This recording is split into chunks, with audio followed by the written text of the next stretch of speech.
шыңдарға қанат қағып қия алмай жүрген балаңмын сенің балапандай уысыңдағы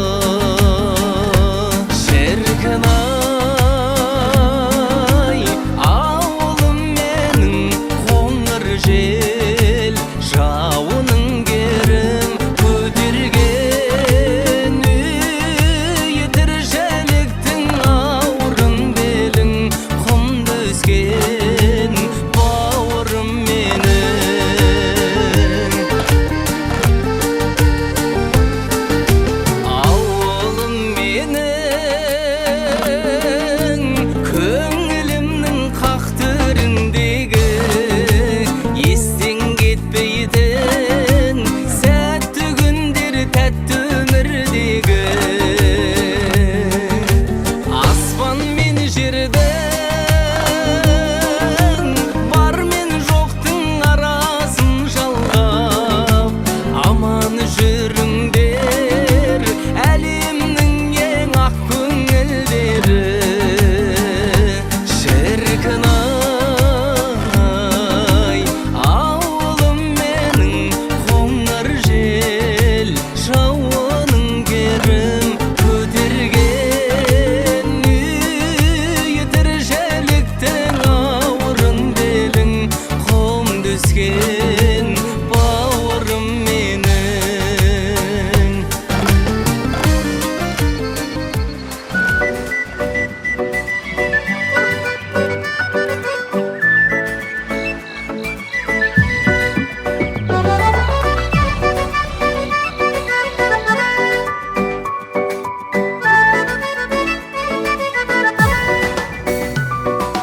ауыл жаққа ауып аңсарып балалық кезді аңсадым сағынышым сары далам саған әнім арналған төгіп бүгін жүрек жан сырын көңілім ауылда дос туған бауырда қанат қағып сенен кетсем де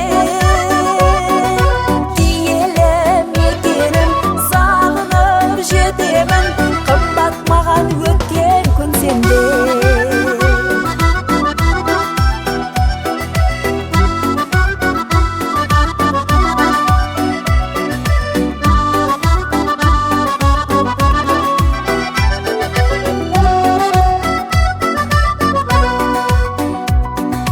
балау салып алғын шағымның бар асылы иран бағымның ұйыған құт береке әр күні жыр мереке ауылымның кешін сағындым ауылым аңсарым балалық аңсағым бастау сен әппақ арманым нұрындай ғаламның қуанып қаламын көрсем ауыл жарқын жандарын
Ассалаумағалейкум ардақты ағайын, армысыздар, қадірменді қонақтар. Ұлы жеңістің 80 жылдығына орай отан алдындағы борышын ақтап, қанды қырғын соғысты тұншықтырып, ұрпағына бақыт әкелген ардагерлеріміздің рухына мың алғыс. Ауыл азаматтарының демеушілігімен Көкжиде ауылынан 1941-1945 жылдарындағы сұм соғысқа қатысқан соғыс ардагерлері мен тыл еңбеккерлерінің ерлігіне арнап қойылған мемориал тақтаның ашылу салтанатына қош келдіңіздер. Ендеше Ұлы Отан соғысына қатысқан соғыс ардагерлері мен тыл еңбеккерлерінің ерлігіне арналып қойылған мемориал тақтаның ашылу салтанатының алғашқы құттықтау сөз кезегі Сарқан ауданының әкімі Маманбаев Ғалымжан Қанатұлына беріледі. Құрметті жерлестер, құрметті Көкжиде ауыл тұрғындары, мына бір тарихи оқиға деп айтсам да болады. Неге десеңіз, мына 74 жыл кеңес өкіметі болғанда да осы жерде осы ескерткіш, жаңағы осы сұрапыл соғысқа кетіп, сол жақта ауылға қайтпай қалған азаматтарға болмаған ескерткіш. Кейіннен енді әрине бізде егемендік алғаннан кейін осы ескерткіш болу керек еді. Мына биыл сол соғыстың 80 жылдығы. Қазір тарихта әртүрлі бұрмалап жатыр. Қалай бұрмаласа да, осы ауылдың 18-20 жастағы жігіттері сол соғысқа аттанып, барып сол жақта ауылға қайтпай, анау Европаның елдердің жарында қалды. Іспен істелмейтін. Міне қазір айтылған сөз іспен істеліп тұр. Бұған қалай қуанбайсың? Ал оның үстіне жылдар өтті, тарих өзгерді. Оның ішінде жаңағы сұрапыл соғыс кезінде сол соғыста жеңу үшін осы тылда апаларымыз, аталарымыз 10 жасынан бастап жұмыс жасады, жеңісті жақындату үшін. Ол кісілердің де тізімін осында қосыпсыздар. Сарқан ауданынан 8.000 адам соғысқа кетіп, соның 6.500-ы қайтпаған. Өздеріңіз ойлаңыздаршы. Мынандай бейбіт өмір сүрсін, жақсы, бақытты, берекелі болсын деп кеткен азаматтар. Сондықтан мен құттықтаймын сіздерді. Біріншіден осы ұйымдастырушы болып жүрген, жаңағы спонсор болып жүрген осы ауылдың азаматтары мен азаматшаларына үлкен рахмет. Бұл бізге сын. Оны біз жасауымыз керек еді негізі. Үлкен сын. Бірақ міне ата-бабамыздың аты өшіп қалмасын. Осы шетке келешек ұрпақ білсін, көрсін. Осындай азаматтарымыз, азаматшаларымыз болған деп, осы тізім жасап, ертең осы шетке келіп бір гүл шоқтарын қойған кезде бір Құран оқытсақ та, Алланың алдында бұл кешірім болады деп өзім ойлаймын бізге. Құтты болсын мерекелеріңіз. Мен қуаныштымын, мен сіздермен біргемін. Енді жаңағы осыдан бір жеті бұрын маған келіп айтқан кезде мен орнымнан тұрып кеттім. Орнымнан тұрып кеттім қуанғанымнан. Сондықтан бұндайымыз көп болсын. Береке бірлік бар жерде ылғи алдыға өсім болады. Мына кішкентай ғана ауыл, бір балқаш ауыл деп айтамыз, Көкжиде деп айтамыз, өзінің береке бірлігін көрсетіп отыр. Анау жан жақта жүрген ақсақалдар келіп отыр. Осы ауылдың тумасымыз, осында кіндік қанымыз тамған деп азаматтар айтып жатыр. Бірақ міне бүгін келіп отыр. Рахмет. Бүгін Конституция күні. Мемлекеттің байлығы ол адам. Оның өмірі мен бостандығы. Сол сияқты Аманат партиясында саяси платформасының басты ұстанымы ол адамның өмірі, оның денсаулығы, оның білімі, оның әлеуметтік жағдайы. Бүгін сіздердің орталарыңызға келіп жатқандағы басты мақсатымыз осы елді қолдап жүрген, елдің келешегін ойлап жүрген азаматтарды қолдау. Келесі сөз кезегі ауылымыздың тумасы Сағидолла Қамидоллаұлына беріледі.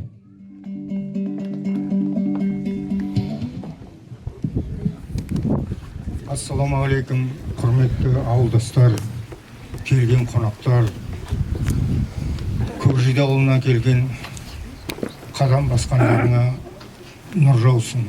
Жан-жақтарыңа Совет одағы, Япония, Европа елдері,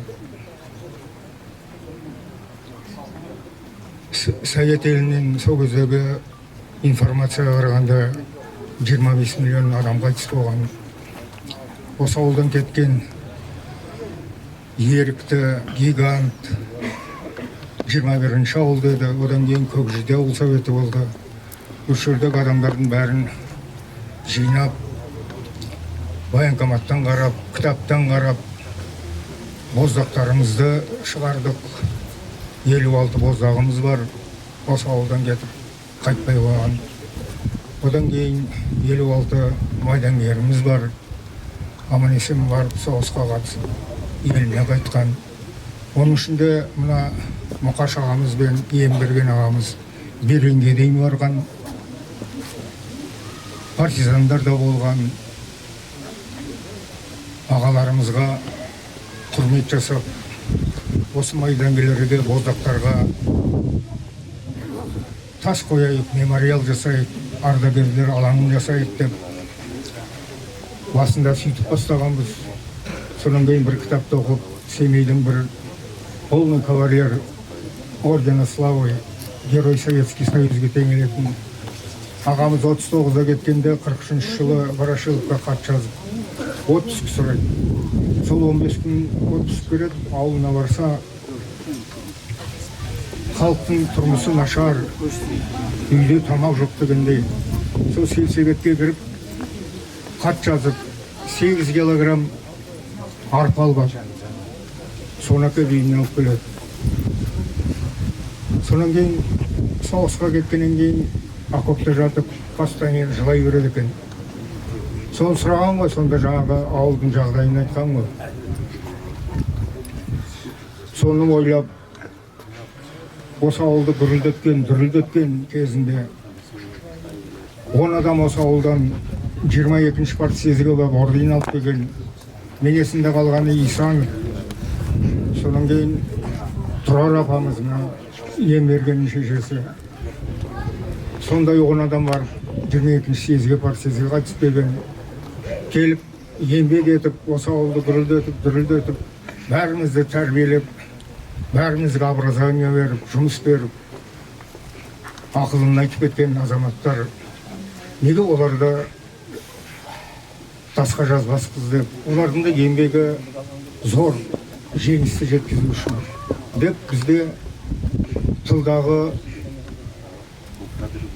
ардагерлер де, еңбекерлері бар, простой адам бар, бәрін де осы тақтаға кіргіздік шамамызша. Енді мына балаларымыз соғыс көрмесін, еліміз тыныш болсын, өміріміз осылай жалғаса берсін.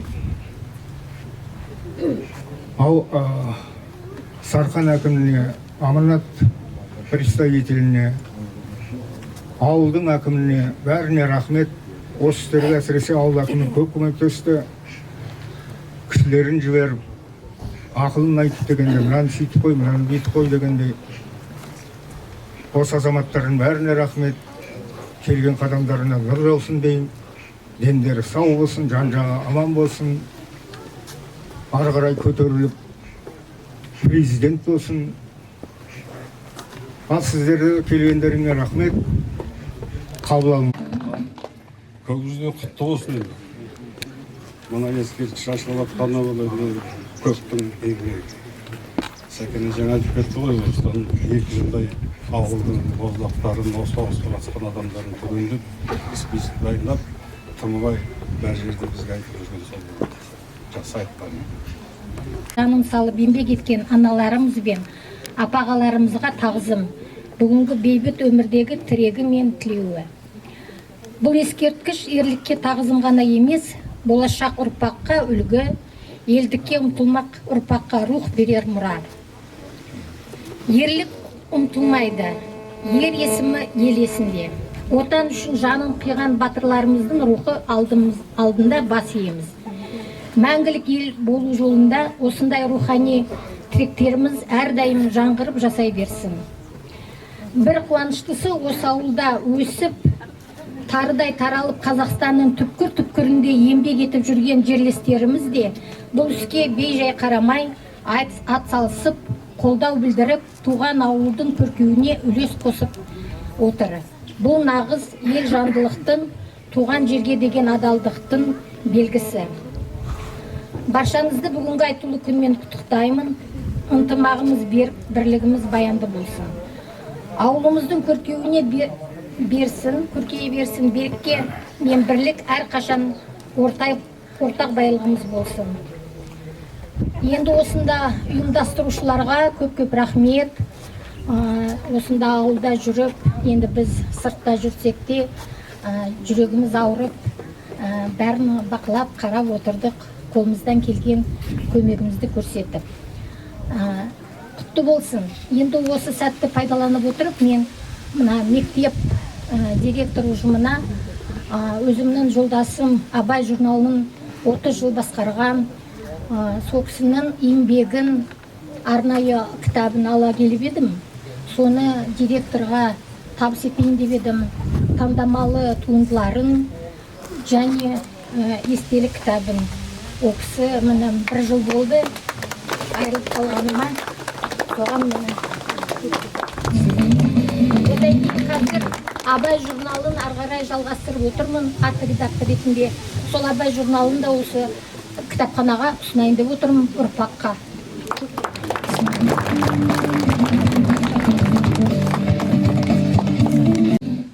Құрметті қалайық, құрметті аудан әкімі, мына бүгінгі бастамаларыңыз бүкіл аймаққа үлгі боларлық бастама. Сондықтан осы ауылдың азаматтары нағыз бір сондай патриоттық, үлкен бір азаматтық шараны бастап отырсыздар. Құтты болсын. Осындай шараларыңыз көп болсын. Мен енді мына осы Мұрат Сейділдіұлының досымын, 40 жылдан астам сол бірге оқып, бірге жұмыс істеп келе жатқан азаматпыз. Енді Мұрат та осы ауылдың үлкен бір жанашыры. Мынау ауылдастарым, ағайындарым осындай бір үлкен тарихи шара ұйымдастырып жатыр. Мен де көмектесіп жатырмын. Сендер де сол ашылуға қатысыңдар дегеннен кейін біз де сіздерге келіп, мына үлкен республика жұртшылығының атынан сіздерге құтты болсын айтып отырмыз. Мына шараларыңыз құтты болсын. Бастамаларыңыз бүкіл аймаққа үлгі боларлық бастама. Жаңа аудан әкімінің өзі айтып отыр ғой, жаңа орнынан тұрып құрмет көрсеттім деп. Сондықтан сіздер үшін мүмкін үлкен бір шара болар. Жаңағы көпшілігіңіз өз үлестеріңізді қосып жатсыздар. Сондықтан да бұл үлкен азаматтық. Мына сырттан біз бағалап отырмыз солай. Мен де тарихшымын. Сондықтан әртүрлі пікір бар Ұлы Отан соғысына байланысты. Бірақ соған қарамастан осы ауылдан, осы аймақтан кеткен адамдарға үлкен тағзым жасап отырсыздар. Шараларыңыз құтты болып, әр отбасыда бейбіт өмір болсын, дендеріңіз сау болсын, осындай шараларыңыз көп болсын. Рахмет. Келесі сөз кезегі тарих ғылымдарының докторы, Қазақстан Республикасының ұлттық ғылыми академиясының академигі, Қазақстан Республикасының еңбек сіңірген қайраткері Кәрібаев Берекет мырзаға беріледі. Кедейліктер және Көкжиде ауылының құрметті қонақтары. Бүгін біз енді аудан көлеміндегі ерекше бір оқиғаның куәгері болып отырмыз. Биыл соғыстың аяқталғанына 80 жыл және тарихта айтылатын екінші дүниежүзілік соғыстың аяқталғанына Құдай қаласа 4 күннен кейін тағы да 80 жыл болады. Ал одан кейін бұл стадион қазір ауылдың сәнін келтіріп отыр. Ал екінші тағы да бір осындай оқиға, осындай тағзымалар дегеніміз соғыста қан төккен, тылда тер төккен әрбір азамат пен азаматшалардың еңбектеріне тағы да тағзым етуге келіп отырмыз. Осының бәрін ұйымдастырып отқан, осының бәрін басқасында жүрген біздің досымыз, Казгудың тарих факультетінде бір жатақханада тұрған, бір курста оқыған Мұрат Иманқұлов деген досымыз. Енді мынандай сөз бар ғой қазақта, елдің атын ер шығарады дейді. Осындай ерлер болмаса, осындай жастар болмаса, бастамашыл топтар болмаса, мынандай қиын жағдайда көп нәрсе ұмыт қалады. Жаңа ғана әкімдеріңіз айтып кетті, кешегі 74 жыл кеңес үкіметі дүрілдеп тұрған кезеңінде қаншама жеңістің 20 жылдығы, 30 жылдығы, 40 жылдығы болып, мынандай ескерткіштер ашылмаған екен. Өткенін ұмытпаған, өткенін ескергеннің ескірген дейді. Қазіргі кезде халық енді шындығында толығымен өзінің барын жоғын ескеріп, танып жатыр. Мына бір соның көрінісі.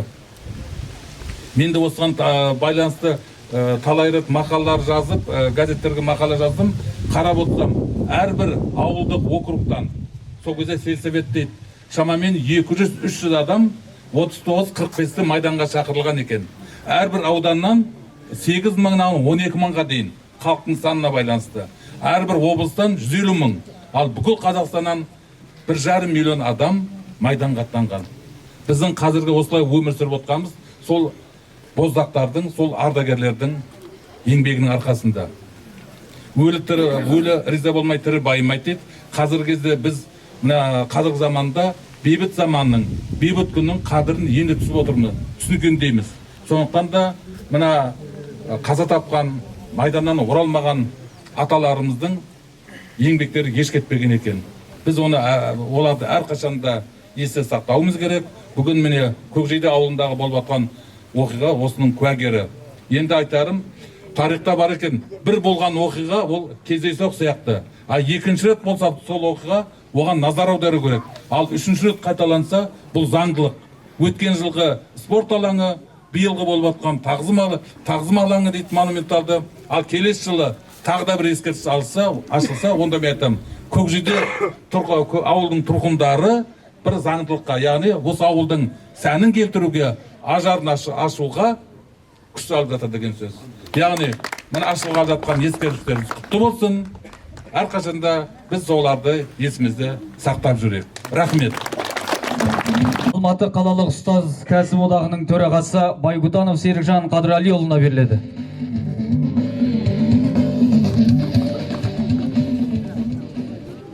Құрметті ауылдастар, өте қуаныштымын бүгін осы мемориалдың ашылуына қатысып жүргенде. Барлықтарыңызды осы мемориал ашылуына құттықтаймын. Енді өте бір қуаныштымын осы мемориалда стеллада өз мамамның аты жазылған. Ол үлкен қуаныш мен үшін. Сондықтан да ауылдастарға рахмет айтқым келеді. Осындай шараға қатысып, көмектесіп, мына Қасымға рахмет айтқым келеді. Әсіресе Мұрат Иманқұловқа бас демеуші болған үшін.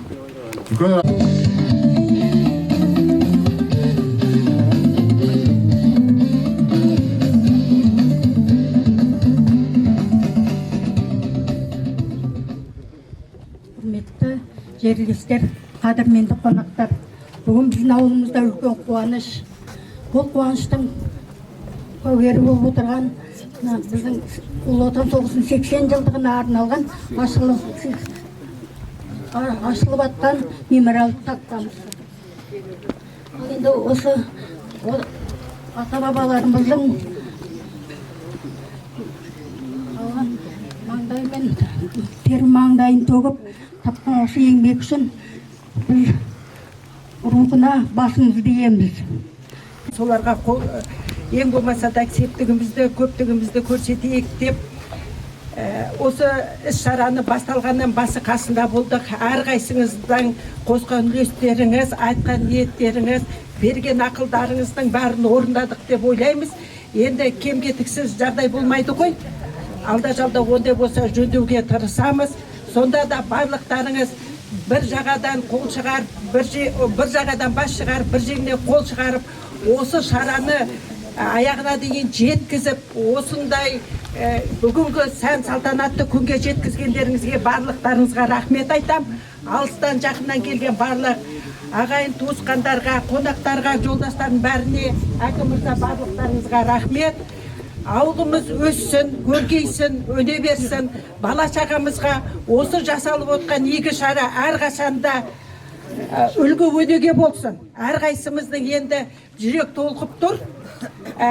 Қазір ашылу салтанатын көргеннен кейін әрқайсымыз әке-шешеміздің, ата-бабамыздың аты жөнін оққаннан кейін бәрі көз алдымызға бір келеді. Өйткені қанша 6 ай бойы күнделікті осы тізімдерді оқып, қайта-қайта оқығаннан кейін ауылдың үлкен кісілер бәрі көз алдыма келді. Енді басқаларын білмеймін. Осы іс-шараға қатысып, осындай жағдайға жеткізген жаңағы айтып жатыр ғой, енді ұйымдастырушылардан басқа ауыл азаматтарына рахмет айтқым келеді. Ауылдың ең ауыр, ең қиын жұмыстарын жасап жүрген осы ауылдың азаматтары, жаңа Мақсат Нұрболатұлы бастаған сол басшылық болып, соны қолдап жүрген жаңағы досым деген жігіт, Мұхтар деген жігіт, Ағзат деген жігіт, тағы кім еді? Жарас Сенбекұлы деген азаматтар қолдарына, қол аяқтарына дерт бермесін. Сойдып, әргі игі істеріңіз Алланың құлағына көрінсін, шалынсын. Өзіңіздер, өніңіздер осындай қуаныш бола берсін. Жаңа айтып жатыр ғой, 2 рет ол заңдылық, 3-ші рет осы ауылдың заңдылықты осындай жақсы игі шаралар, заңдылық, дәстүрлі шараларға айналсын. Рахмет бәріңізге. Рахмет. Келесі сөз кезегі Абай облысының юстиция бөлімінің басшысы Бейсен Қанашұлына беріледі. Мына ауылымызда бір үлкен мағынасы бар, мәні бар қойылып жатқан тақтаның біздер үшін орны бөлек деп ойлаймын. Сіздердің аруағы деп ойлаймын. Тағы да бізде 30 жыл, 40 жыл біріміз көрмей жүрсек, көрсетіп, тағы да осы кісілердің аруағының арқасында көрсетіп табысып жатырмыз. Енді бәріңізге құтты болсын деймін, басымды ием, ат салысқан әрбір азаматтарға. Осы көкжидеміз жайнай берсін, жақсылық болсын. Әкімге, сізге де рахметімді айтамын, анау жолдан келіп, осылай ашып, басы-қасында жүргеніңізге, естественно, өзімізге барғаннан кейін, у нас тоже есть коллектив, у нас есть тоже акимы, ол кісілерге де айтамын, осылай болғанын. Енді бұл да қуаныш ары қарай жалғаса берсін, амандық болсын, тек қана жақсылықта кездесейік. Көп рахмет. Ал енді қадірлі қауым, ардақты ағайын, Ұлы Отан соғысына Көкжиде ауылынан қатысқан соғыс ардагерлері мен тыл еңбеккерлерінің ерлігіне арналып қойылған батыр бабаларымыздың құрметіне салынған ескерткішімізді салтанатты түрде ашу үшін ортаға Сарқан ауданы әкімі Маманбаев ғалым.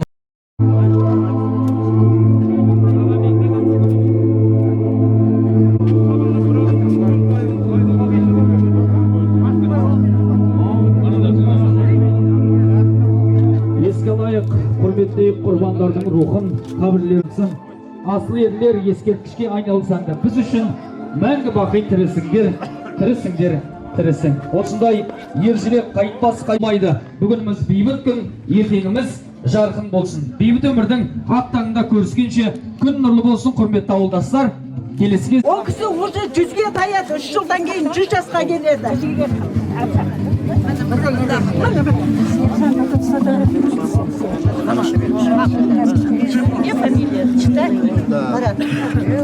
Қарап отырмын. Ел жұртым, халқым, бәрін танытып, өзім жасым болсам міне дүзге жарғыл қалды. Халқымды, ел жұртымды көрейін деп, құтты болсын айтайын деп қарғаларым. Соған келді әжелерің. Рахмет. Қарғал. Осы. Бәрі Алла тағала осы көпшіліктің қалыптың арқасы ғой қарғал осының бітіргені. Бәрінің жатсызақ боп, Алла тағала үстем мерей боп, бала-шағалардың қызығын көрсін. Менің жасымды версін, Алла тағала. Мейрамын Алла берді, Алла берсін баламын. Айтырым. Сөз ғой. Айтқандарыңызге, ал қарғал. Қаласыз ба? Амансың. Ал қадірлі қауым, ардақты ағайын, бүгінгі қадірлі қонақтарымызға арнайы жайылған дастарханда сағат 12:00-де баршаларын шақыратын боламыз. 1986 жылы 314 үй болды. Мен осы ауылда сесілдім. Қазір 70 үй болды. Сіздер біздің аз ауылға келемізде өзімізді менсізбей кетіп қалатын сияқты болып қаласыздар. Жаңа шамдалып жатқанымыз сол. Сол 70 үй болмаса, бұл ауылдан көңіл. Сол үшін ауылды ойласақ, жаңағы 70 үйді сыйлап, соның кем-кетігін толтырып жүріп жатайын. Ал енді бұндай неге барғаным жоқ, еліміз тиыш. Көшкендер көшіп кетті, көшпегендер ауылына қосып отыр. Сол ел бар деп, үлкен іс-шара жасап жатыр, азаматтар. Сәкенай, Намұрат бастаған, Қасым қосылған. Көп рахмет. Енді соғыс жайлы өмір 80 жыл айтып келеміз ғой, қиыншылығын бәрін ата-бабамыз тарапты. Енді өздерімен кетсін, енді соғыс болмасын. Ана еліміз, ана жұртымыз тыныш болсын. Мынау жаңағы жасалып жатқан жұмыстың бәрі азаматтармен бітеді. мына Мұрат былтырда жаңағы жолдастарға айтып отыр ғой, былтыр жылында үлкен спорт комплекс ашып еді. Соның өзі біздің ауылымызды бір осы регионға ең үлкен жоғарғы ауылының сатысында тұрған ауылдың біреуі болып есептейміз. Соның арқасында қазіргі бүткіл осы жақта мерекелер осы бізді ойлайды. Мыналардың бәрі кішкентай. Енді Мұрат бауырымызға мыңға бір рахмет. Мында биылғы жылы мынандай үлкен ас беріп, мына жаңағы ескерткіштің ашылуына қорғап жүріп жатыр. Мына жора жолдастары келіп жатыр. Енді жаңағы істерін ары қарай жалғаса берсін. Жаңа Жолсын айтты ғой, үшінші рет жасаған жақсылық ол не болады деп. Енді соған дайындала бересіз ғой. Ал енді денің сау болсын. Ал енді құрметті ағайындар, мына ашылған жаңағы ескерткішіміз құтты болсын. Бұл ескерткіштің өзінің мәні бар. Ана жерде балалар ойнайтын площадка бар ғой. Соған балаларымыз жетеліп барып, содан кейін мен қарай келіп, жаңағы спичтер болып, біреуіміз көзімізге жас алып, біреуіміз ойға алып, жақсы деген іс болған. Бұл өзі бастағанда солай бастағанбыз. Осында сабыр деген сабыр білесіздер ғой, Байгенжан. Сол жаңағы Гүлнар үшеуміз бастап, жаңа түгел қоршап, бәрін проектісін жасағанбыз. Соның арқасында қазіргі күні сол жақсы іске асты. Енді көп айтамыз. Әр уақытта Құдай осы біздің басымызды жақсылыққа қоссын. Мына жастарымыз аман болсын, соғыс болмасын. Жаңағы келген азаматтарға көп рахмет елемескен. Ал енді мына жаңағы естеліктің ұйымдастырушылары, сіздерге де көп рахмет. Алтай мазамызды алдыңдар, енді тишті алдыңдар енді. Ескерткіш ашылды, бәрі жақсы болды. Енді жақсылап ұйықтайық, Сәкен ай. Рахмет. Жәке, аман болды. Енді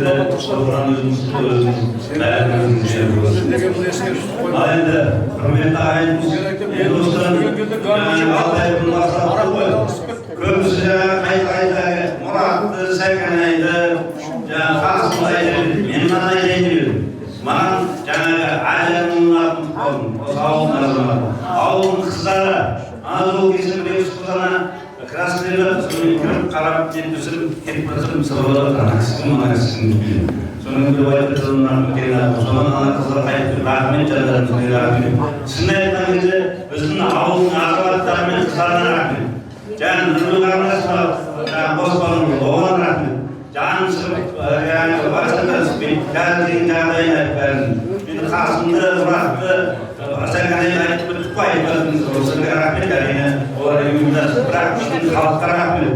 Осы көкбейді ауылының Төрмақарса ауылының үлкені бар, кішісі бар, жас балалары бар, мектептің балалары бар, кешегесін, ана жерде мұсылмандардың мектептің балалары кіріп, Безақы, нелерді, апамыздың жанында нені бәрін сұралады. Анады көрген тура риза болдым. Рахмет, аман болсын. Allah'ımda bazı doğuşlar verir. Layıkta böyle arvatarga programlarımız var. Yedi bir şeylerin Polatlar, Sveta, Roza bizden yeğenimiz болады. Bunların 5 gecesi bizden erkeğimiz. Yeniden қазір Мұrat, Болат, Света, Роза, бұлар бауырларын еске алып, ас беріп жатыр. Бұл ас қабыл болсын. Сендердің бастарына денсаулық берсін, жастарың сау болсын. Аруақтар, біздің жиендерімізді басқа аруақтар осы құрамына жатыр. Мұратқа көп рахмет айтып жатсыздар бәріңіз. Сол Алланың құлағына шалынып, Мұрат сол жасаған еңбегі жана берсін, ары қарай қуанышта бола берейік. Жаңағы 3 жасылық берді, сол Мұраттан жасайды ғой, жақын ойлап жатыр. Ол енді жаңағы жатқан бауырлардың жақта жүріп тұрса, иманға серік болсын. Ал ендігі екінші айтайын деген мына ескерткіштерді ашып жаттық, жаңа аштық, қатыстық бәріміз. Бұл бұдан 16 жыл бұрын марқұм Ермек тіреді. Сол кезде сол Ермек осыны басын бастап анау көпірдің алдында бір шабындықта болған шаруа болған осындай шаруаны бастайық деп сол басын бастадық та одан кейін ары болды бері болды аяқталмай мына енді осы кейінгі кезде ары қарай жалғастырып мына ауылдың азаматтары бар барлықтары сіздерге көп рахмет үшініп отырған барлықтарымыздың әкелеріміздің шешелеріміздің есімдері жазылып тұр соғыстан кетіп қайтпаған ағаларымыздың есімдері жазылып тұр енді жаңағы атсалысып жүрген азаматтардың бәріне көп рахмет алғысымыз зор дендеріңіз сау болсын жаңағыдай 70 үй дейді енді 70 үй алдаймай қайтадан жастар келіп өссеке деген ниетіміз бар ал дендеріңіз сау болсын ауырмаңыздар сырқамаңыздар мына той құтты болсын тойдан той ары қарай жалғаса берсін ас қабыл болсын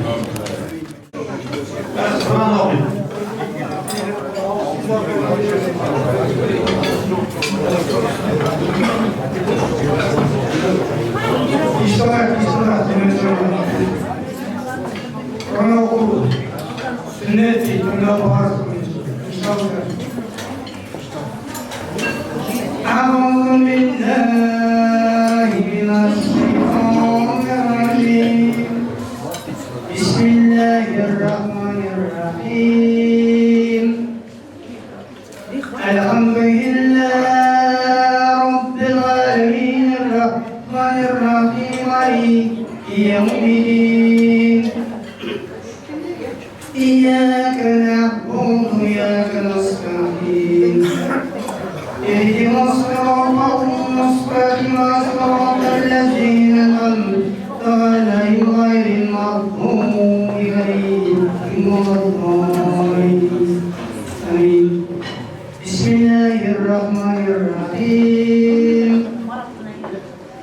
ألف لام ميم ذلك الكتاب لا ريب فيه هدى للمتقين الذين يؤمنون بالغيب ويقيمون الصلاة ومما رزقناهم والذين يؤمنون أنزل إليك ما أنزل إليك وبالآخرة هم يوقنون والله أمر بهم وأولئك هم المفلحون بسم الله الرحمن الرحيم قل هو الله أحد الله الصمد لم يلد ولم يولد ولم يكن له كفوا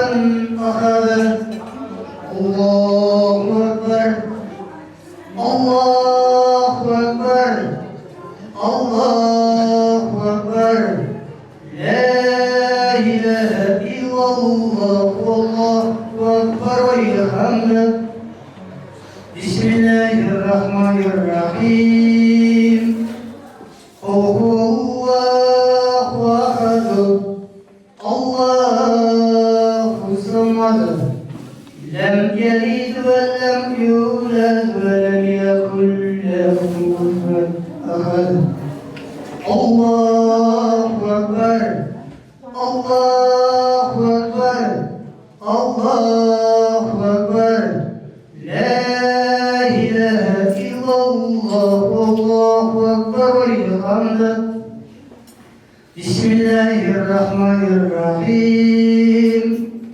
هو الله أحد الله الصمد لم يلد ولم يولد ولم يكن له كفوا أحد الله أكبر الله أكبر الله أكبر لا إله إلا الله والله أكبر والحمد بسم الله الرحمن الرحيم صدق الله العظيم سبحان ربك رب العزة عما يصفون والسلام على المرسلين والحمد لله رب العالمين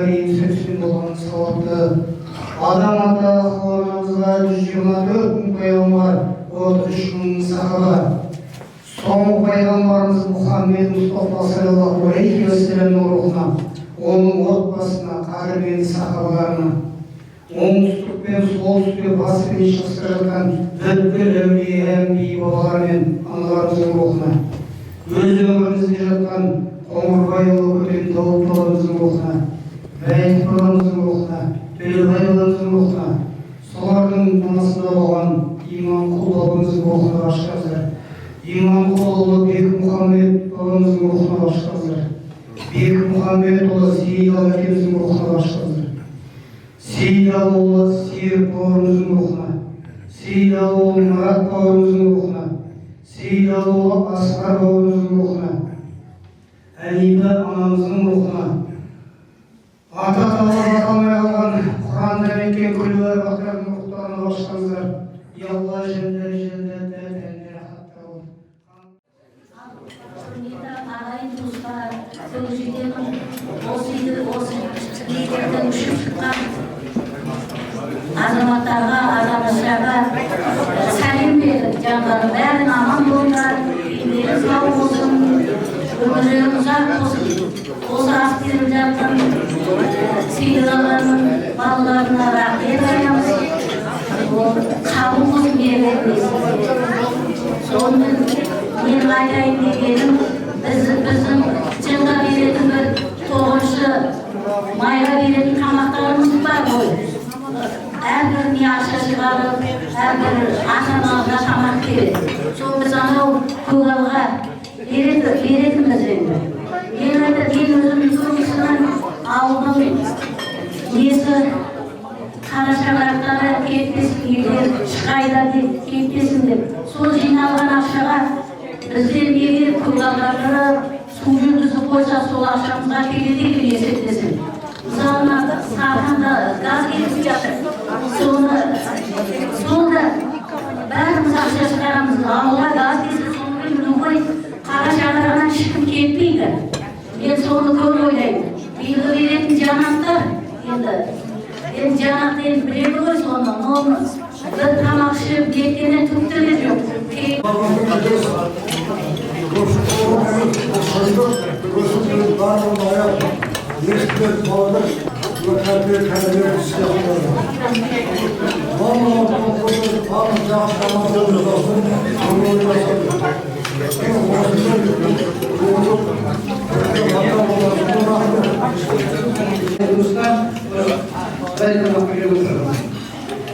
Кішкене тарих қорғалғым келдім. Иманқұл Мұхаммедке кәсті 30 жылдар осында райисполкомда істеген, районда істеген сондай кісі болып. Соғыс басталғанда бірінші соғысқа апарып болғанда адамымызды алмапты. Жылда да кісі келген. Сол 42 жылы кеткен. Сол кеткен кездерде мына Лепсінің вокзалынан 127 кісі кеткен. Өңірде. Солардың бірге кетіп, 42 жылы 43 жылы Абдухамид деген ұлы кеткен. Сол соғысқа. Атамызға кейінгі хабар тауып, Ленинградтың түбіне шықты сүйегін. Соның сүйегін тауып, Мұрат барып кетті. Сол топыраға кетті, әкеп апамыздың қасына қойған. Абдухамид тағы кетті, соған сопал кетті. Енді әкемізге келсек, апамда школа разведка бітірген, офицер болған, грузинский, таджикский границада. Содан мамамды үйленіп, сол жақта светті туған қарымда. Светлана деп Сталиннің атын қойылған. 53 жылы апам Второй войны жесірмін. Ылғи әйелдер қалып, ұлымды қайтарып, апам 25 жылдыққа қалған жерден Сталинге қарсы апамды алдырды. Сонан осы көрінтімеге келіп қоғалға келген. Комитет Ильиченов болған. Сол қоғалын қақтары жекшілікті істегендер шешендермен жұмыс осы жаққа келгеннен кейін 63-68 жылға келген осы примақасын шешендерін талайын Кавказға көшіп жіберген фактор. Жұмысы сол еді. Қырдағы үйлердің бәрі шешендердің үйлеріне көшіп берген. Сондай өсіргеніміз мамам связистка болған үйлерде. Осында келгенде қоғалда заттықарни болды, осында заттықарни болды.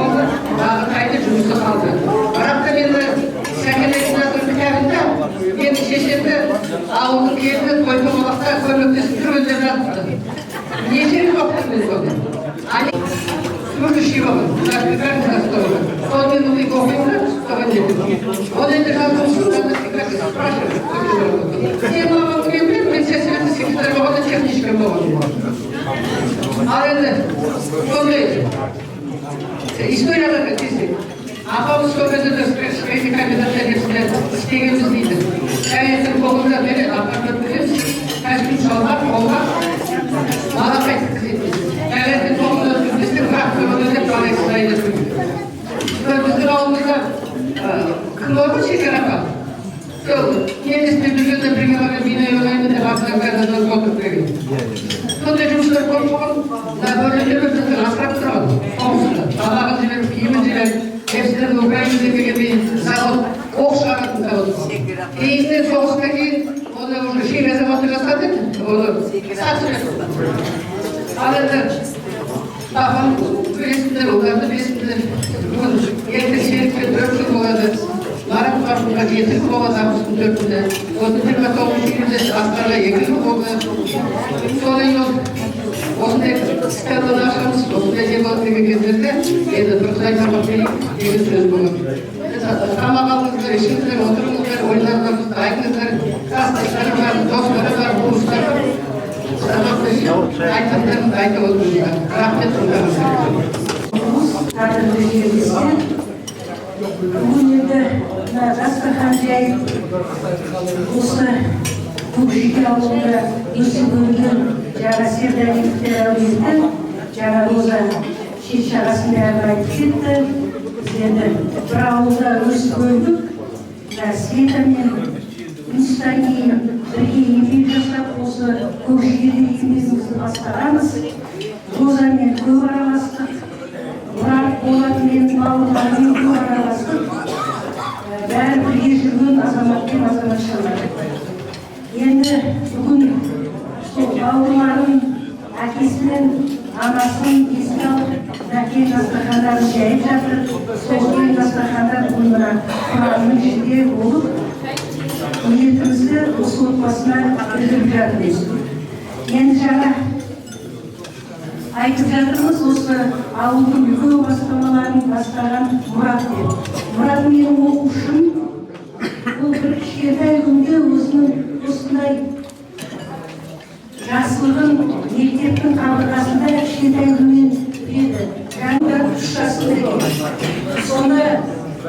Сонда егізет бала болған, бірдеңеге жұмсаса, Мұрат сонда 3 жасында 4 жаста естеді. Жасқа сонда бізге қоса жүріп, бізге көмектесіп, мен алып келдесе, сонда менің анам айтты. Өзіне сол кезде бір ат қойып жүріпті. Осы ертең осы жүрегіміз алдыға шығады.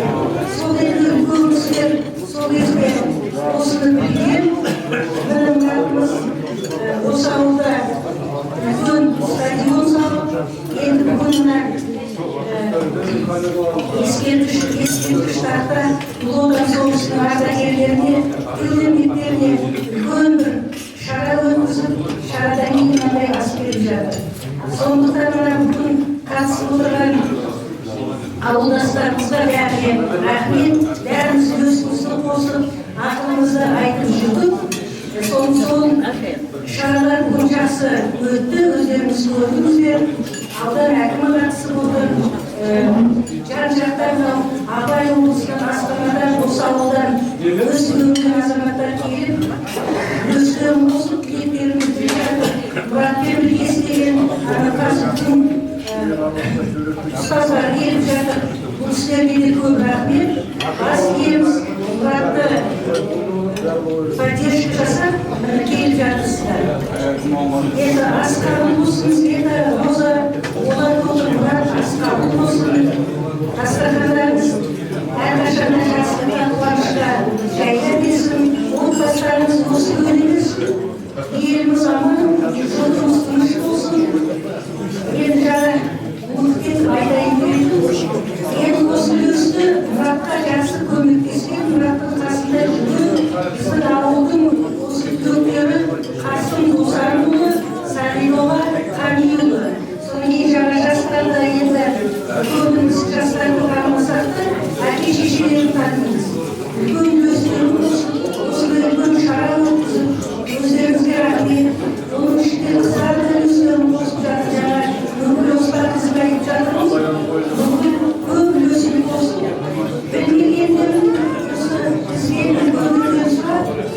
Осы үлкен шараны жақсы өткізуге аман болыңыздар, еліміз аман жұртымыз тыныш болсын.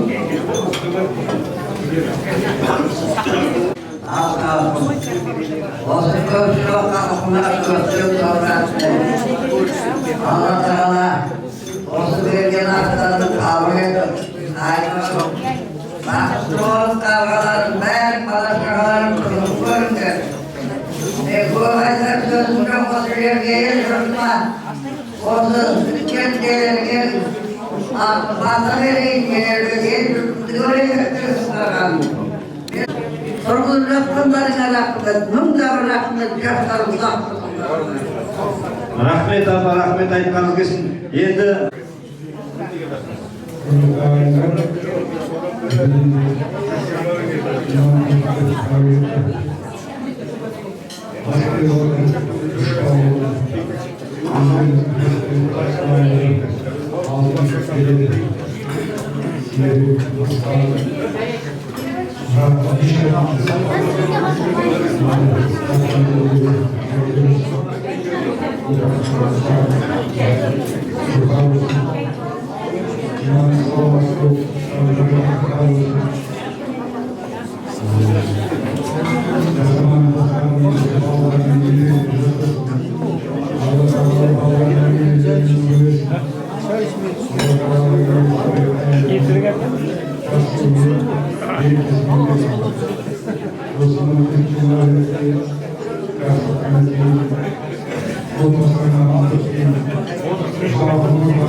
Туған ауылға тағызым кәсіпкер жастарға қолдау көрсетті. Сарқан ауданының тумасы, белгілі кәсіпкер Мұрат Иманқұлов өзі туып өскен Көкжиде ауылына арнайы келіп, жергілікті жастардың жолын ашып қолдау көрсетті. Жастардың бос уақытын тиімді өткізуі мен салауатты өмір салтын ұстануына жағдай жасау мақсатында ауылға футбол алаңын салып, футболдан турнир ұйымдастырды.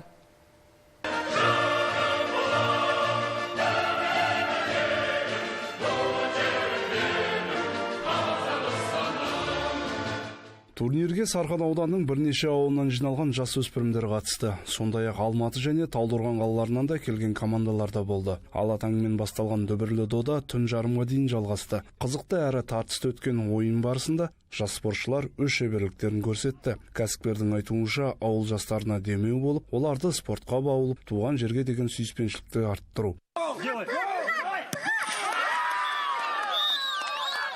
Осындай бір идея келсе, елдің балалардың сұранысы бойынша мына ауылда спорт алаңы жоқ дегеннен кейін былтыр осы стадионды салуға атсалыстық.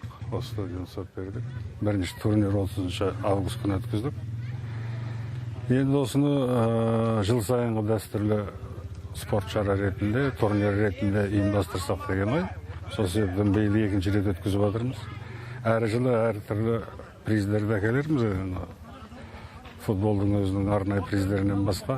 Биылғы турнирді жаңағы осы мектепте талай жыл физрук болып жұмыс жасаған екі ағамызға арнап, арнайы солардың атынан өткізіп отырмыз.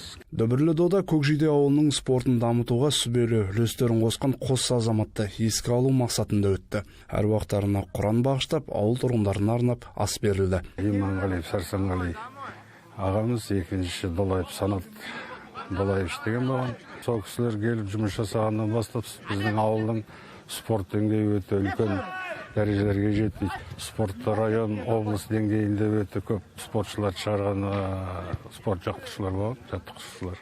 Қатысқан 12 команда бас бәйгені алу үшін 16 сағат бойы алаңда ала допты тепті. Ақтық финалдық ойынға Алматылық Бөрлі командасы мен Талдықорғандық Сұңқар командасы шықты. Ал 3-ші орынға Матай және Лепсі ауылының командасы таласты. Енді осы мына турнир бізге шынымен мықты жасалған нәрсе, ол мына біздің жасөспірім балаларға өте тамаша бір күш-қуат береді деп ойлаймыз. Мен өзім көп жыл, 44 жыл осы футбол саласында жүрмін. Мына қарасам, мына мен 90% менің балаларым ойнап жүр осында. Сол себептен футбол деген жақсы нәрсе, бір жағынан денсаулық болғанмен де, бір жағынан енді ол массовый дейді ғой, вид спорт. Сол себептен өте қуаныштымыз. Осындай турнир жылда болып тұрса, осындай мықты Мұрат сияқты, ағамыз, бауырымыз сияқты демеуші болса, конечно, біздің бұрынғы Бөрлітөбе өнерімізде футбол өшпейді деп ойлаймын. Турнир соңында бас бәйгені Алматылық Бөрлі командасы жеңіп алды. Ауыспалы кубоктың иегері атанып 500 мың теңге сыйақыға қол жеткізді. Ал 2-ші орын Талдықорғандық Сұңқар командасына бұйырса, 3-ші орын Матай ауылының жастарына тиесілі болды.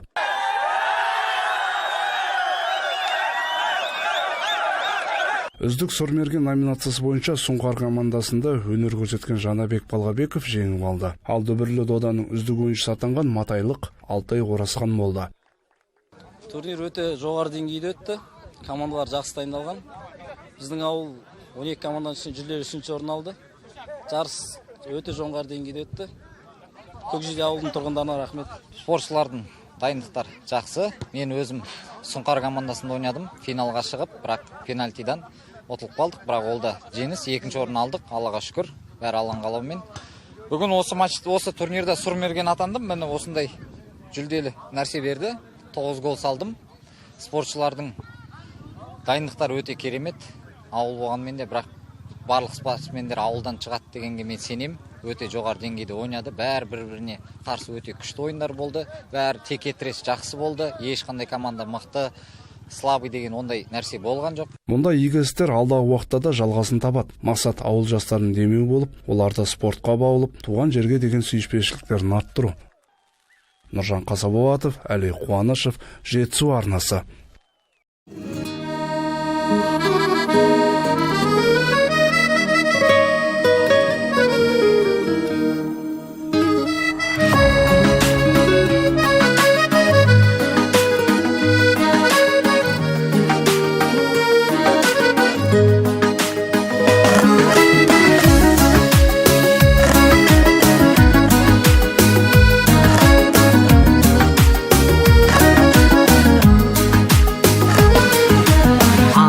Өскен туған ауылым, жастық шағым ойын сауығын, айраны мен балғаймағын, әжемнің берген құртын сағындым. Қырат делдерден қызғалдақ терген сол күндей, сол күннің бәрін сағындым. Алтын ұям ұшқан ауылым, ауылдастың тілеп саулығын, аңсап келем туған жеріме, бармысың ағайыным бауырым. Алтын ұям ұшқан ауылым, ауылдастың тілеп саулығын, аңсап келем туған жеріме, бармысың ағайыным бауырым. Атқа мініп асық ойнаған, көрші қолаң тойын тойлаған, бірге жүрген достарыммен алаңсыз жүрген кезде сағындым. Өткен күндерді, бала кездерді, бал күндей, сол кездің бәрін сағындым. Алтын ұям ұшқан ауылым, ауылдастың тілеп саулығын, аңсап келем туған жеріме, бармысың ағайыным бауырым. Алтын ұям ұшқан ауылым, ауылдастың тілеп саулығын, аңсап келем туған жеріме, бармысың ағайыным бауырым.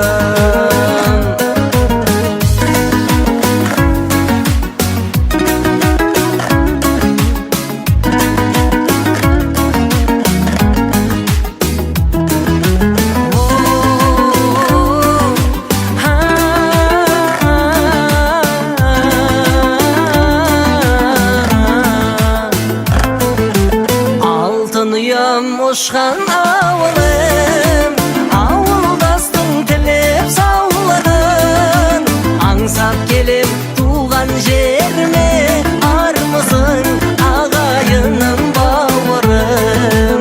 Алтын ұя ұшқан ауылым, ауылдастың тілеп саулығын, аңсап келем туған жеріме, армысың ағайыным бауырым.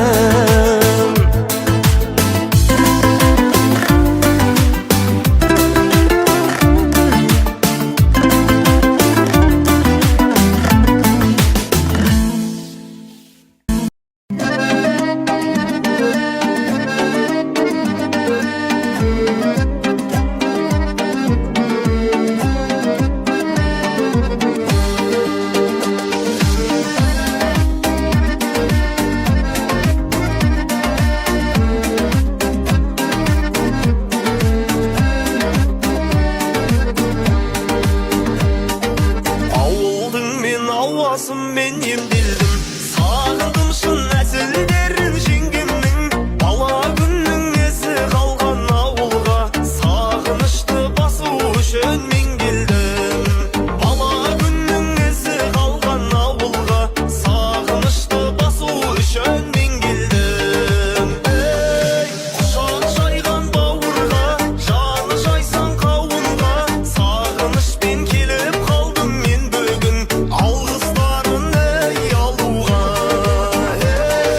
Құшақ жайған бауырға, жаны жайсан қауынға, сағынышпен келіп қалдым мен бүгін, алғыстарын алуға.